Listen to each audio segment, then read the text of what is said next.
ಈಗ ಈಗ ನಿಮ್ಮ ಕಾಲದ ರೀತಿಯಲ್ಲಿ ಪತ್ರಕರ್ತರನ್ನ ಊಹಿಸ್ಕೊಳ್ಳಿಕ್ಕಾಗತ್ತಾ? ನೀವು ಪತ್ರಿಕೋದ್ಯಮದಲ್ಲಿರುವ ಸಂದರ್ಭವನ್ನು ಈಗಿನ ಪತ್ರಕರ್ತರಿಗೆ ಆಗತ್ತಾ? ಸರ್, ಅದಕ್ಕಿರೋ ಇನ್ಸ್ಟಿಟ್ಯೂಷನ್ಸ್ ಇಲ್ಲ ಸರ್. ಈಗ ಒಂದು ಪತ್ರಿಕೆ, ಎರಡು ಪತ್ರಿಕೆ ಅಂತ ಹೆಸರು ಹೇಳ್ಬಿಡ್ಬೋದು. ನಾನು ಒಂದು ರೀತಿಯಲ್ಲಿ ಹೇಳೋದಾದ್ರೆ, the Hindu it is trying its best, Deccan Herald it is trying its best, Indian Express of the north, New Indian Express ಅಲ್ಲ, ಸೌತ್ದಲ್ಲ, ನಾರ್ತ್ ಅಲ್ಲಿ ಒಂದು ಎಫರ್ಟ್ ನಡೀತಾ ಇದೆ. ಟೆಲಿಗ್ರಾಫ್ ಒಂದು ಹಂತದ ಸರ್. ಯಾವತ್ತೂ ಕೂಡ ಪತ್ರಿಕೆ ಯಾವತ್ತೂ ಕೂಡ ಆಂಟಿ ಎಸ್ಟಾಬ್ಲಿಷ್ಮೆಂಟ್ ಆಗಬೇಕು ಸರ್. ಪ್ರೋ ಎಸ್ಟಾಬ್ಲಿಷ್ಮೆಂಟ್ ಆಗಕ್ಕೆ ಪತ್ರಿಕೆ ಯಾಕೆ ಸರ್ ನಡೆಸಬೇಕು? That should be the idiom. ನಾವು ರಾಮನಾಥ್ ಗೋಯಂಕ ಇಲ್ಲೆಲ್ಲ ಇಂಡಿಯನ್ ಎಕ್ಸ್ಪ್ರೆಸ್ ಅಲ್ಲಿ ಅರುಣ್ ಶೌರಿ ಇದೆಲ್ಲ ಇದ್ದು ನಾವು ಮಾಡ್ತಿದ್ದಾಗ ಇಟ್ ವಾಸ್ ವೆರಿ ಕ್ಲಿಯರ್. ಯಾರು ನಮ್ಗೇನೋ ಬಂದು ಹೇಳ್ಕೊಡ್ತಿರ್ಲಿಲ್ಲ ಏನ್ ಮಾಡ್ಬೇಕು ಅಂತ. You have to be anti establishment, you have to be pro people ಅಂತಾನೆ. ಎರಡೇ ಇರೋದಲ್ಲಿ ನೀವು ನಾನು ಯಾವತ್ತೂ ಕೂಡ ನಾನು ರಾಮಕೃಷ್ಣ ಹೆಗಡೆಲ್ಲ ನನ್ಗೆ ಕ್ಲೋಸ್ ಆಗಿದ್ರು, ಅವ್ರು ಇವ್ರು ಕ್ಲೋಸ್, ಸುಮಾರು ಜನ ಕ್ಲೋಸ್ ಇದ್ರು. ರಾಜ್ಕುಮಾರ್ ಅವರ ಬರ್ತ್ಡೇ ಇದಕ್ಕೂ ಕರೆದು ನಾನು ಕೇಕ್ ತಿಂದಿ, ನಾನು ಯಾವ್ದು ಫೋಟೋ ಇಟ್ಕೊಂಡಿಲ್ಲ. ಆಮೇಲೆ ನಾನು ಯಾವತ್ತೂ ಕೂಡ ಒಬ್ಬ ರಾಜಕಾರಣಿ ಅವನ ಅಪೋಸಿಷನ್ ಅಲ್ಲಿ ಇದ್ದಾಗ ಮಾತ್ರ ಅವನ ಹತ್ರ ಜಾಸ್ತಿ ಹೋಗ್ತಿದ್ದೆ. ಅವ್ನ ಪವರ್ ಅಲ್ಲಿ ಇದ್ದಾಗ ನಾನು ಹೋಗ್ತಿರ್ಲಿಲ್ಲ. ಆಮೇಲೆ ನಾನು ಕೂಡ ಇಷ್ಟು ವೆಟ್ರನ್ ಜರ್ನಲಿಸ್ಟ್ ಆದ್ರೂ 18 years ವೆಯ್ಟ್ ಮಾಡಿ ನಾನೊಬ್ಬ ಕಾಮನ್ ಮ್ಯಾನ್ ಆಗಿ ನಾನು ಸೈಟ್ ತಗೊಂಡಿದ್ದು ಮೂಡಾದಲ್ಲಿ. ಪತ್ರಿಕೋತ್ತರ ಕೋಟಾದಲ್ಲೂ ನಾನು ತಗೊಳ್ಳಿಲ್ಲ. ನನಗೇನಂತ ಅವಶ್ಯಕತೆ ಕಾಣಲಿಲ್ಲ. ನಾನು ಆ ರೀತಿಯಲ್ಲಿ ನಂದು ತಲೆಯಲ್ಲಿ ಇದ್ದಿದ್ದಿಷ್ಟೇ. ನಾನು ಹಾಗೆ ಮಾಡಿದ್ರೆ ನನ್ನ ಇದೇನು, ನನ್ನ what is my moral right to speak for others ಅಂತ. ನಾನು ಫಸ್ಟ್ ಸರಿ ಇದ್ರೆ ಮಾತ್ರ ನಾನು ಮಾತಾಡೋಕ್ಕಾಗುತ್ತೆ ಅನ್ನೋ ಒಂದು ಪರಿಕಲ್ಪನೆಯಲ್ಲಿ ಇದ್ದಿತ್ತು ಜನಾಂಗ. ನಾವು ಆ ಜನರೇಷನ್ ಆಗಿತ್ತು. ಈಗಲೂ ಕೂಡ ಅವೆನ್ಯೂಸ್ ಇದೆ ಫಾರ್ ಇಂಡಿವಿಜುವಲ್ ಜರ್ನಲಿಸ್ಟ್, ಬಟ್ ಅವನು ಹುಡುಕ್ಬೇಕು, ಸ್ಟ್ರಗಲ್ ಇದೆ ಅದು. ಈಗ ಏನಾಗೋಗಿದೆ, ಫಾರ್ ಎಕ್ಸಾಂಪಲ್ ಎಲೆಕ್ಟ್ರಾನಿಕ್ ಮೀಡಿಯಾದಲ್ಲಂತೂ ಅವ್ನು ಕೇಳಲೇಬೇಡಿ, ಅವನು ಪ್ರೋ ಬಿಜೆಪಿ ಇದ್ರೆ ಮಾತ್ರ ಅವನಿಗೆ ಜಾಗ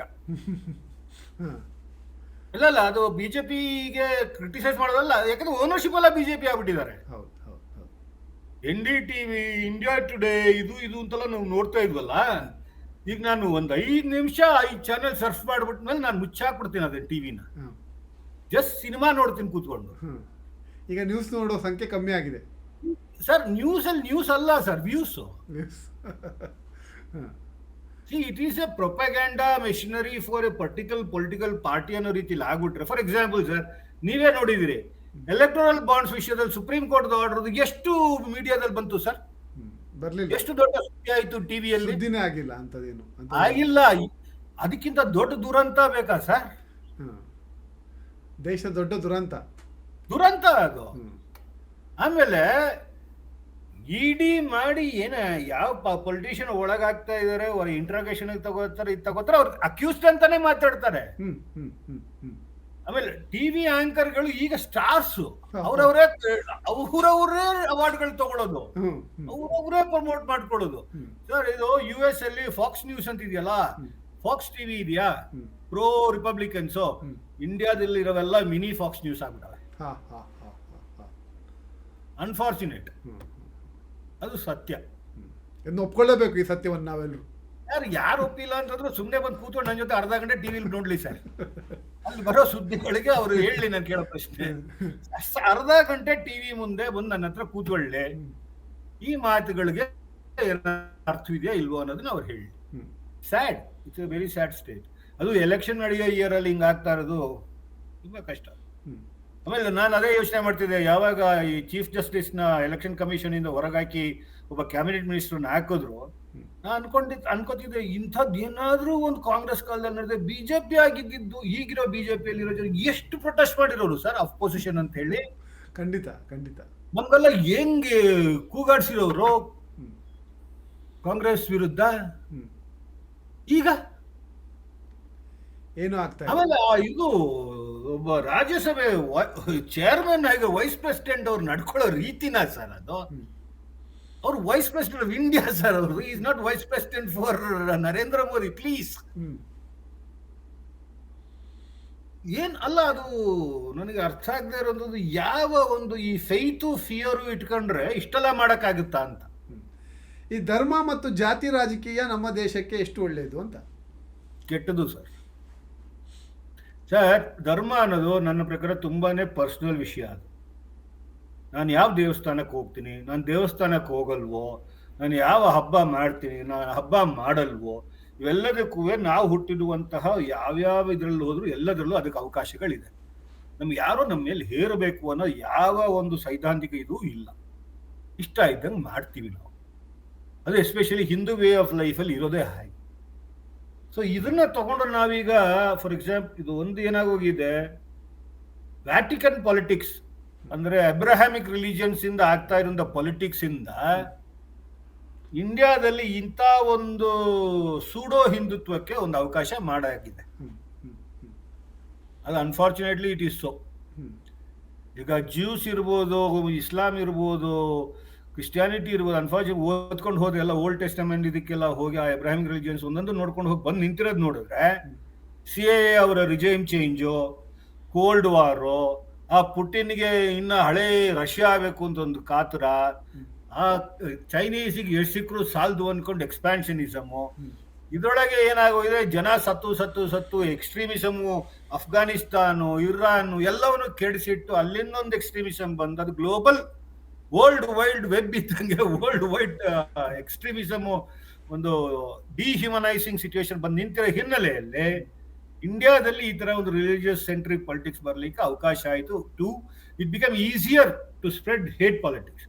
Actually, India, given the percentage of Muslim population, given the percentage of Christian population, and given the percentage of overall population, India is the safest country even now, even after the years of 23 decades of terrorism. Except for the misdemeanors by Pakistan ಒಂದೆರಡು ಆಯ್ತು ಅಂತಲ್ದೆ ನಾನು ಏನ್ ಹೇಳಲಿ. ಈಗ actually Indian ಕ್ಯಾನ್ವಾಸ್ಗೆ religious politics ಜಾಗ ಇಲ್ಲ sir. ಈಗ BJP ಪತ್ರಕರ್ತರು, ಕಾಂಗ್ರೆಸ್ ಪತ್ರಕರ್ತರು, ಇನ್ಯಾವುದೋ ಪಕ್ಷದ ಪತ್ರಕರ್ತರು ಹುಟ್ಕೊಂತಾ ಇದ್ದಾರೆ. ಇದು ಏನಿದು? ಇದು ನಮ್ಮ ದೇಶದ ಸ್ಥಿತಿ ಏನಿದು? ಇಲ್ಲ ಸರ್, ಮಾರುಕಟ್ಟೆ ಪತ್ರಿಕೋದ್ಯಮ. ಆ ಮಾರುಕಟ್ಟೆ ಪತ್ರಿಕೋದ್ಯಮ ಒಂದು political party journalism, political journalism ಅಲ್ಲ, ಪೊಲಿಟಿಕಲ್ ಪಾರ್ಟಿ ಜರ್ನಲಿಸಂ. ಈಗ ಸರ್ ನೀನ್ ಇವತ್ತು ಬಿಜೆಪಿ ಬೀಟ್ಗೆ ಹೋಗೋ, ನೀನ್ ಇವತ್ತು ಕಾಂಗ್ರೆಸ್ ಬೀಟ್ಗೆ ಹೋಗೋ ಅಂತ ಕಳಿಸ್ತಿದ್ರು. ನಾಳೆ ಕಾಂಗ್ರೆಸ್ ಬೀಟ್ಗೆ ಹೋದರೆ ಬಿಜೆಪಿ ಬೀಟ್ಗೆ ಹೋಗ್ತಿದ್ದ, ಇಲ್ಲ ಬಿಜೆಪಿ ಬೀಟಲ್ಲಿ ಇದ್ದವನು ಕಾಂಗ್ರೆಸ್ ಬೀಟ್ಗೆ ಬರ್ತಿದ್ದ, ಜನತಾ ದಳದ ಬೀಟಲ್ಲಿ ಹೋಗ್ತಿದ್ದ, ಹಂಗೆ ಕಮ್ಯುನಿಸ್ಟ್ ಬೀಟಿಗೆ ಅಂತ ಹೋಗೋನು. ಬಿಜೆಪಿ ಜರ್ನಲಿಸ್ಟು ಕಾಂಗ್ರೆಸ್ ಜರ್ನಲಿಸ್ಟು ಅಂತ ಆಗೋಯ್ತು ಅಂದ ಮೇಲೆ ಜರ್ನಲಿಸಂ ಎಲ್ಲಿದೆ ಸರ್? ಈಗ ಆಂಕರೇ ಒಂದು ಪಕ್ಷದ ಪೋಕ್ಸ್ ಪರ್ಸನ್ ತರ ಆಡ್ತಾರೆ. ಖಂಡಿತ ರಾಜೀವ್ ಸರ್ದೇಸಾಯಿ ಹಿಡ್ಕೊಂಡು ಜಗ್ತಾರೆ. ಯಾಕಂದ್ರೆ ಆದಷ್ಟು ಅವನು ಡಿಸ್ಪ್ಯಾಷನೇಟ್ ಆಗಿದೆ, ಟ್ರೈ ಮಾಡ್ತಾನೆ. ಅದು ಅವ್ನು ಮಾಡ್ತಾ ಇರೋಂಥ ಇಂಡಿಯಾ ಟುಡೇ ಅಂತ channel which is controlled by the BJP force. ಅಂದ್ರೆ ಯಾರದು ಅವನು ಯಾರು ಅವ್ನು ತಗೊಂಡಿರೋದು ಕಂಟ್ರೋಲಿಂಗ್ ಇದು ಯಾವುದು ವೇದಾಂತ್ ಗ್ರೂಪ್ ಅಲ್ಲ, ಇನ್ನೊಂದು ಇದೆಯಲ್ಲ ಸರ್ ಕಂಟ್ರೋಲಿಂಗ್, ಇದು ಅವ್ರು ತಗೊಂಡಿದ್ದಾರೆ.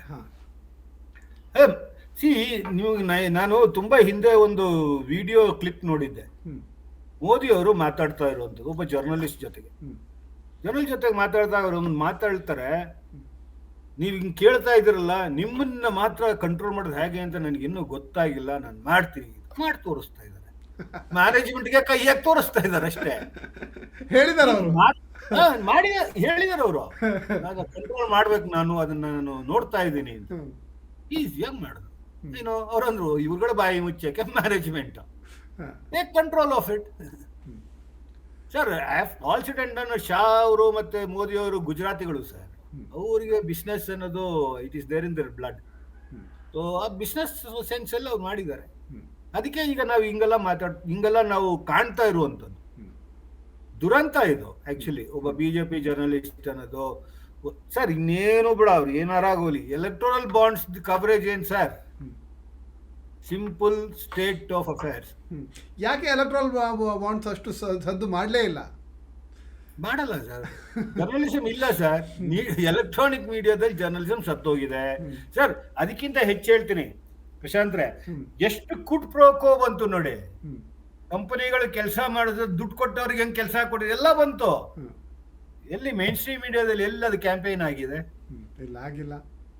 ಆಗ್ಲಿಲ್ಲ. ಹೆಚ್ಚಿನ ಮಾಧ್ಯಮಗಳು ಅವ್ರದ್ದೇ ಇದೆ, ಅಷ್ಟೇ ಓನರ್ಶಿಪ್ ಅವ್ರ ಕೈಯಲ್ಲೇ ಇದೆ. ಅಷ್ಟೇ. ಇಲ್ಲ, ಅವರನ್ನ ಇದು ಮಾಡ್ಕೊಂಡಿರೋರ ಕೈಯಲ್ಲಿದೆ. ಹಾಗಾಗಿ ಯಾವುದೇ ಮಾಧ್ಯಮದಲ್ಲಿ ಯಾವುದೇ ಸುದ್ದಿ ಆಗಿಲ್ಲ. ನೋಡಿ, ಈಗ ನಮ್ಮಲ್ಲಿ ಸೌಜನ್ಯ ಒಂದು ಹೆಣ್ಮಗುಗೆ ಅಷ್ಟು ಅನ್ಯಾಯ ಆಗಿದೆ, ಯಾವುದು ಸುದ್ದಿ ಮಾಡ್ತಾ ಇಲ್ಲ.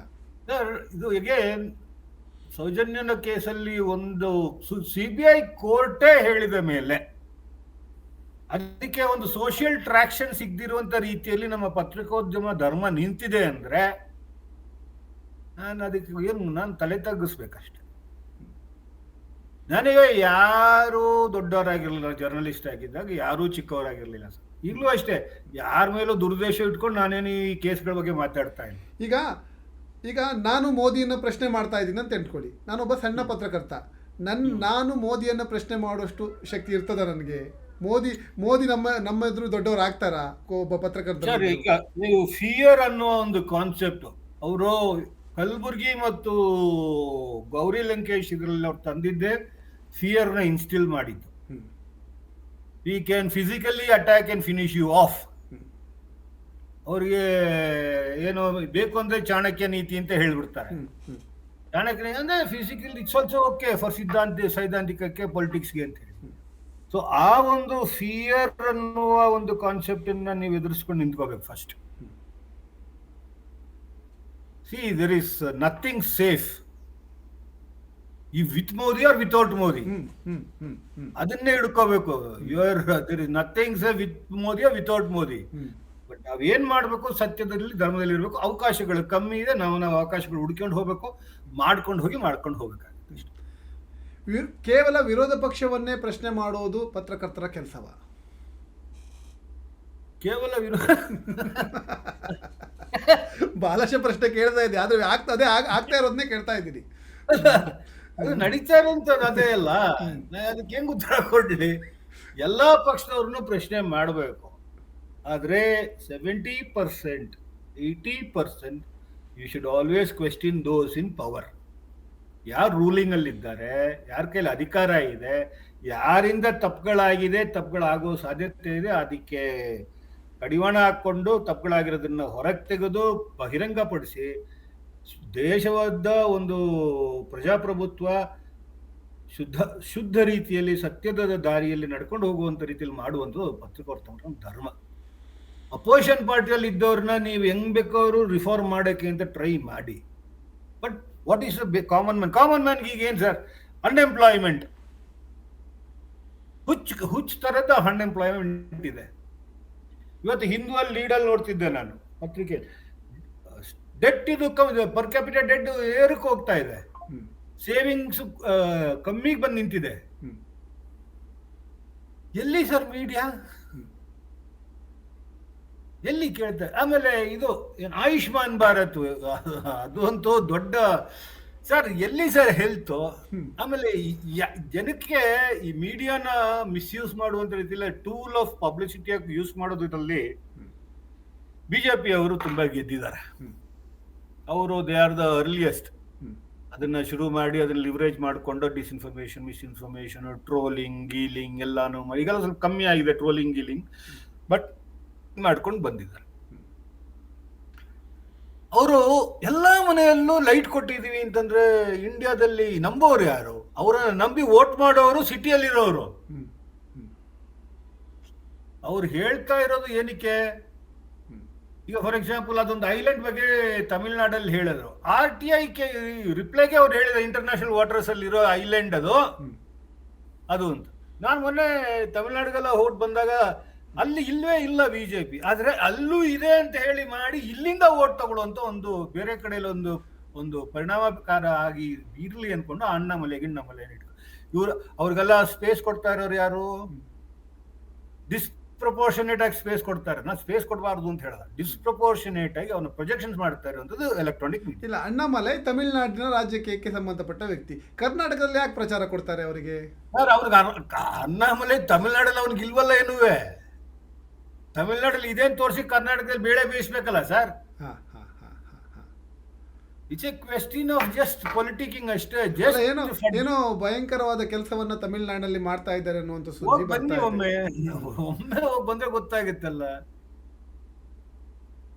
ಸಿ, ಇದು ಹೇಗೆ ಅಂದ್ರೆ ಅಲ್ಲಿಗೆ ಒಂದು ಅರ್ಧ ಸತ್ಯವನ್ನ ಇಲ್ಲಿಗೆ ಹಾಕಿ, ಇಲ್ಲಿಂದ ಬೇಳೆ ಬೇಯಿಸ್ಕೊಂಡು ಇಲ್ಲಿಂದ ಒಂದು ಅರ್ಧ ಸತ್ಯವನ್ನ ತೆಗೆದು ಅಲ್ಲಿಗೆ ಹಾಕಿ, ಇದೇ ಆಗ್ತಾ ಇರೋದಷ್ಟೇ ಹೊರತು. ಅಲ್ಲ, ಇಲ್ಲಿನ ತುಂಬ ರಾಜಕಾರಣಿಗಳಿದ್ದಾರೆ, ಇಲ್ಲಿನ ವಿಚಾರಗಳು ಬೇಕಾದಷ್ಟಿದೆ, ಇಲ್ಲಿಗೆ ಸಂಬಂಧಪಟ್ಟ ವಿಚಾರಗಳು ಬೇಕಾದಷ್ಟಿದೆ ನಮ್ಮ ಇದು. ಆದರೆ ತಮಿಳುನಾಡಿನ ರಾಜಕಾರಣಿಗಳನ್ನು ತಂದು ಇಲ್ಲಿ ಪ್ರಚಾರ ಮಾಡ್ತಾರೆ, ಅದು ಕಾರಣ ಆದರೂ ಏನಂತ ಅರ್ಥ ಆಗ್ತಾ ಇಲ್ಲ. ನಾವು ತಮಿಳುನಾಡಲ್ಲೂ ಬೇರೂರಿದ್ದೀವಿ. ಹೌದು, ದ್ರವಿಡಿಯನ್ ಇದ್ರಲ್ಲೂ ನಾವು ಬೇರೂರ್ ಬಿಟ್ಟಿದ್ದೀವಿ. ಅದನ್ನಷ್ಟೇ. ಅದರಿಂದ ಇಲ್ಲಿ ಏನು ಸೊಪ್ಪು ಬೇಳೆ ಬೇಯುತ್ತೆ, ಅದನ್ನ ಬೇಯಿಲಿ ಸರ್. ಇನ್ನೊಂದು, ನಾವು ಆಕ್ಚುಲಿ ಬಿಜೆಪಿಗೆ ಅಲ್ಲಿ ರೂಲಿಂಗ್ ಡಿಸ್ಪೊಸಿಷನ್ ಯಾರೇ ಇರಲಿ, ಈಗಿನ ಕಾಲದಲ್ಲಿ ಪತ್ರಿಕೋದ್ಯಮಿಗಳು ನಗ್ನ ಸತ್ಯವಾಗಿ ಇರುವಂತಹ ಸಮಸ್ಯೆಗಳ ಬಗ್ಗೆ ಪ್ರಶ್ನೆ ಕೇಳುವಂಥದ್ದಕ್ಕೆ ಉತ್ತರ ತಗೊಳ್ಳಿಕ್ಕೆ ಅವರು ವಿಫಲರಾಗಿದ್ದಾರೆ. ಜ್ವಲಂತ ಸಮಸ್ಯೆಗಳ ಬಗ್ಗೆ. ಫಾರ್ ಎಕ್ಸಾಂಪಲ್ ಹೇಳ್ತೀನಿ ಕೇಳಿ ಸರ್. ಈಗ ಸುಪ್ರೀಂ ಕೋರ್ಟ್ ಹೇಳಿದೆ, ನೀನು ಕರ್ನಾಟಕಕ್ಕೆ ಡ್ರೌಟ್ ಇದೆ, ಅಲ್ಲಿರೋದಕ್ಕೆ ನೀನು ಏನಕ್ಕೆ ಕೊಡ್ತಾ ಇಲ್ಲ, ಇದು ಇಂಥದ್ದೆಲ್ಲ ಎಲ್ಲ ಸ್ಟೇಟ್ಗಳು ನಮ್ಮ ಮುಂದೆ ಬಂದು ನಿಲ್ತಿದೆ ಅಂತ ಅಂದಾಗಲೂ ಸುತ್ತ Nirmala Sitharaman central government support defend ಮಾಡಿರುವಂಥದ್ದು ಎಷ್ಟು ಚಾನೆಲ್ಗಳಲ್ಲಿ ಬರಲಿಲ್ಲ? ಅದರ ಸತ್ಯ ಅಸತ್ಯಗಳು ಗೊತ್ತಾಗಲಿಕ್ಕೆ ಈ ಪತ್ರಿಕೋದ್ಯಮಿಗಳಿಗೆ ಬುದ್ಧಿ ಇಲ್ವಾ? ಇಲ್ಲ ವಿವೇಚನೆ ಇಲ್ವಾ? ಇರೋದೇ ಇಷ್ಟು. ಇಟ್ ಈಸ್ ಆಲ್, ಇದೊಂದು ರೀತಿಯಲ್ಲಿ ಓನರ್ಶಿಪ್ಗಳು ಚೇಂಜ್ ಆಗೋಗಿದೆ, ಮಾರ್ಕೆಟ್ ಜರ್ನಲಿಸಮ್ ಬಂದ್ಬಿಟ್ಟಿದೆ. ಶ್ರೀಸಾಮಾನ್ಯನ ಸುಮ್ಮನೆ ಬುಗುರಿ ಆಡಿಸ್ತಾ ಇದ್ದಾರೆ ಸರ್. ಬುಗುರಿ ಆಟ ಆಗಿದೆ ಶ್ರೀಸಾಮಾನ್ಯ. ಅಯ್ಯೋ, ಗ್ಯಾರಂಟಿ ಬುಗುರಿ ಆಟ ಆಡಿದೆ. ಅವ್ರಿಗಿನ್ನೂ ಬುದ್ಧಿ ಇಲ್ಲ ಅಂತ ಅನ್ಕೊಂಡಿದ್ದಾರೆ. ಶ್ರೀಸಾಮಾನ್ಯ ಒಮ್ಮೆ ತಿರುಗಿ ನಿಲ್ಬೇಕು, ಸಮಸ್ಯೆಗಳು ಉಜ್ವಲ ಆಗ್ಬೇಕು, ಆಗ ಈ ಪತ್ರಿಕೋದ್ಯಮಿಗಳಿಗೆ ಮೊದಲು ಏಟ್ ಸಿಗುತ್ತೆ. ಈಗ ನೀವು ಗೆಸ್ಟ್ ಲೆಕ್ಚರ್ ಆಗಿ ಹೋಗ್ತಾ ಇದ್ರಿ ಪತ್ರಿಕೋದ್ಯಮದ ಸಂಬಂಧಪಟ್ಟಂತೆ, ಅಲ್ಲಿ ಮಕ್ಕಳ ಮನಸ್ಥಿತಿ ಈಗ ಪತ್ರಿಕೋದ್ಯಮ ಓದ್ತಾ ಇರೋ ಮಕ್ಕಳ ಮನಸ್ಥಿತಿ ಹೇಗಿದೆ ಅಂತ ಪತ್ರಿಕೋದ್ಯಮದ ಬಗ್ಗೆ ನಿಮ್ಗೆ ಇದನ್ನ ಎರಡು ಪಾರ್ಟ್ ಅಲ್ಲಿ ಸಣ್ಣದಾಗಿ ಹೇಳ್ತೀನಿ.